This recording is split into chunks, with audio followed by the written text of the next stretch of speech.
70.000 soldados rusos están apostados en la frontera con Ucrania con todo el equipamiento que necesitan para iniciar una invasión a ese país. Hay antecedentes que indican que es capaz de hacerlo, y en estos 10 minutos voy a intentar explicar por qué creo que Rusia podría llevar a cabo una invasión a Ucrania y por qué la OTAN, es decir, la Unión Europea y Estados Unidos, contrarrestarían solo con sanciones económicas. Este video no es una proyección a lo Nostradamus, sino que trata de por qué es posible y probable una invasión rusa a Ucrania. Ojo, no estoy diciendo inminente, ni siquiera la estoy pronosticando. Yo mismo creo que no va a ocurrir, al menos a principios de 2022. Lo que voy a intentar explicar es por qué no es 100% imposible que no ocurra. Damas y caballeros, bienvenidos a 10 minutos. Partamos con algo de historia entre ucranianos y rusos, que no es sinónimo.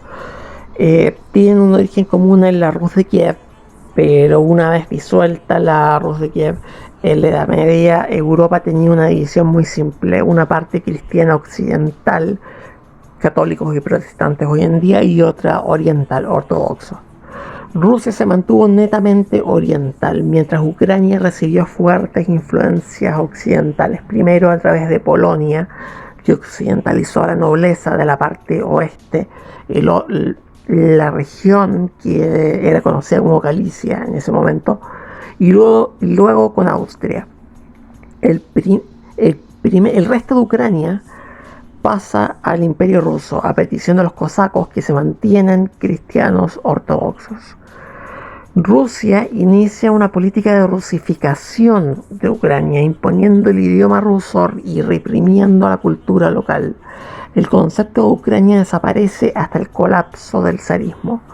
Con la invasión soviética al este de Polonia, es decir, el oeste de Ucrania, Galicia, en 1939, la etnia ucraniana estuvo integrada en un estado por primera vez en su historia. Eso, aunque dicho estado no fue independiente hasta 1991, cuando se independiza con las regiones occidentales ganadas a Polonia en 1939, por un lado, el centro por otro, el este ucraniano por otro, y Crimea, que hasta 1953 jamás fue parte de Ucrania. En las dos primeras zonas el ucraniano es el idioma más hablado. En las dos últimas lo es el ruso. En cuanto a la historia reciente, la historia que desemboca todo esto, partamos en 1991, acuerdos de Belavetsa que disuelven la Unión Soviética. La idea inicial era acabar con el comunismo, pero mantener una unión política. El problema fue que Rusia ocupa estados satélites como estrategia ante un posible ataque de Occidente, y los países del bloque del este se fueron todos para el oeste. Así que no quedó otra cosa más que independizar a Ucrania, Bielorrusia, Moldavia, etc., para que ahora ellos sirvieran como cordón sanitario para Rusia. El cordón sanitario ruso se corrió entonces hacia el este. Los ucranianos eran los más ansiosos con la idea de ser independientes por primera vez en su historia. Además tenían un gran territorio, recursos y un armamento nuclear que los convertía en uno de los países más poderosos del mundo. De hecho, dentro de la Unión Soviética, el poder de Ucrania se equiparaba al de Estados Unidos. Pero en Belavetsa los rusos les dijeron claramente: ustedes tienen todo menos gas y petróleo, así que van a tener que transar. Así Ucrania debió entregar su arsenal nuclear a Rusia y comprometer un plebiscito por la soberanía de Crimea y Sebastopol, que es una ciudad muy importante que está ubicada en la península de Crimea, pero está políticamente separada de Crimea.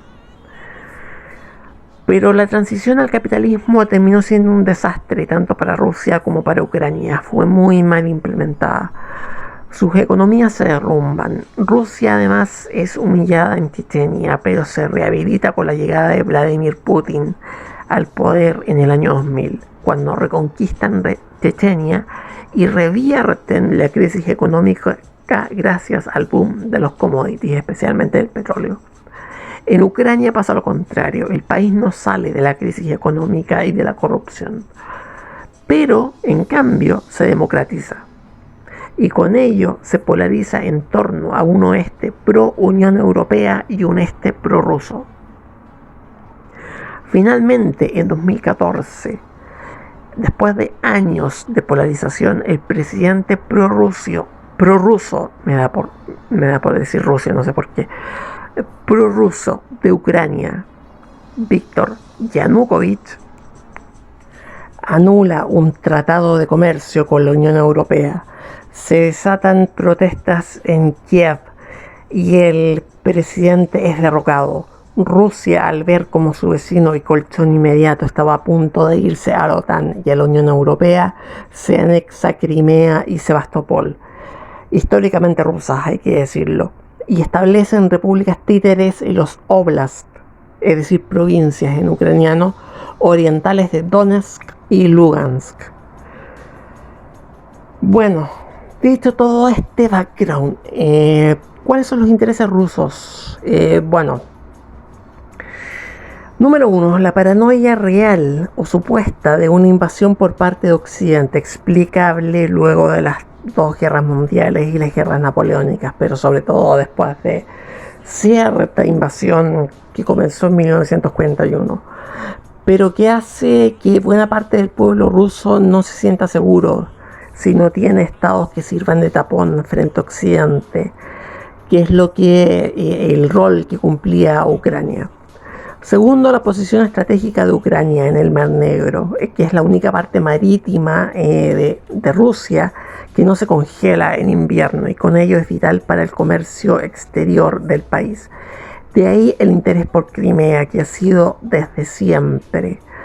De ahí la alianza entre Ucrania y Rusia Ucrania y Turquía, ya que Rusia siempre ha querido tener el dominio total del Mar Negro y Turquía es el otro país poderoso que ocupa ese mar. Pero en resumen, una invasión le permitiría tener acceso seguro a ese mar y a la vez proteger la parte de donde sale la mayor parte del gas y el petróleo rusos, que es la zona del Cáucaso, entre los mares Negro y Caspio. Insisto, los rusos tienen una mentalidad de que los van a invadir en cualquier momento. Tercero, desde los 2000 el breve experimento ruso con la democracia terminó. Putin hoy es un autócrata, un zar.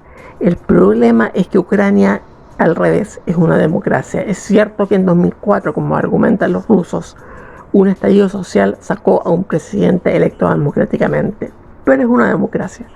Y eso no le conviene a Putin. Una Ucrania próspera y democrática haría que los rusos se preguntaran por qué ellos sí y nosotros no.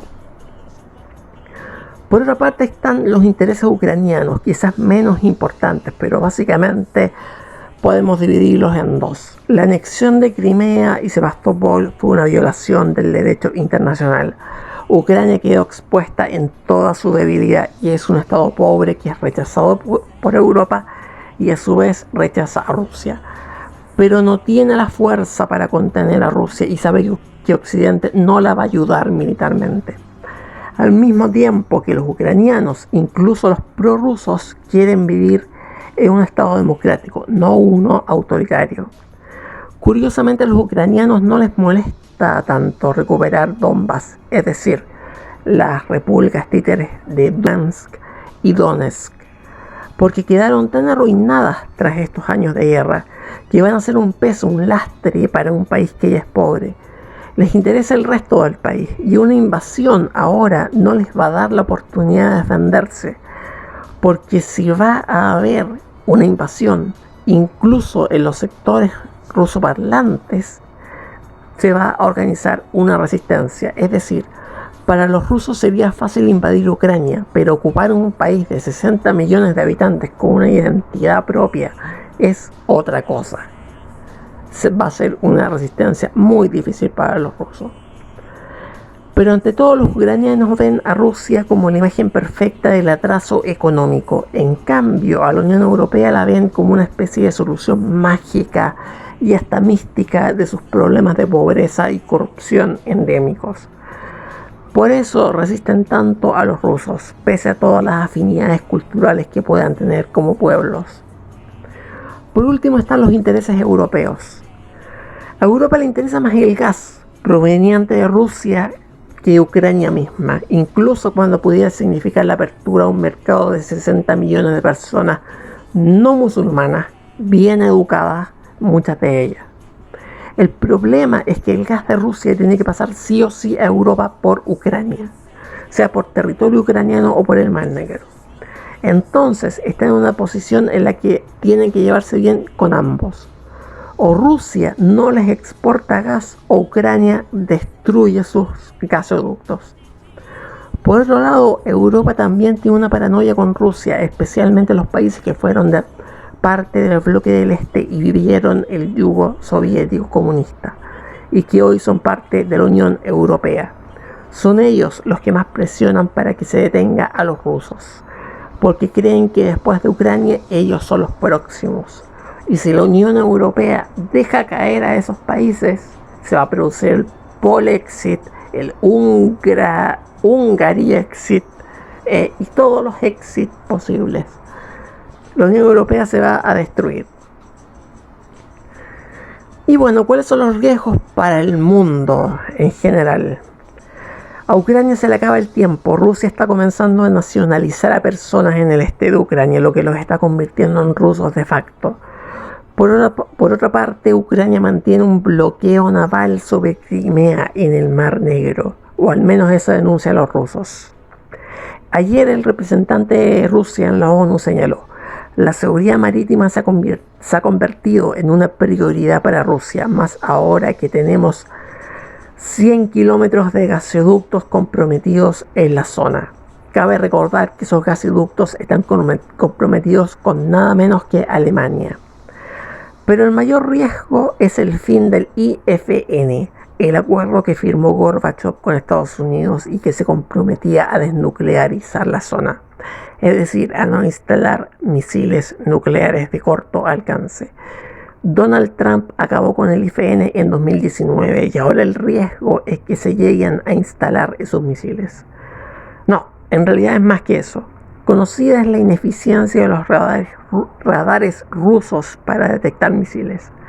Varias veces detectaron erróneamente misiles nucleares en dirección a su territorio, los cuales resultaron ser simples sondas científicas que habían sido previamente avisadas al Estado Mayor ruso.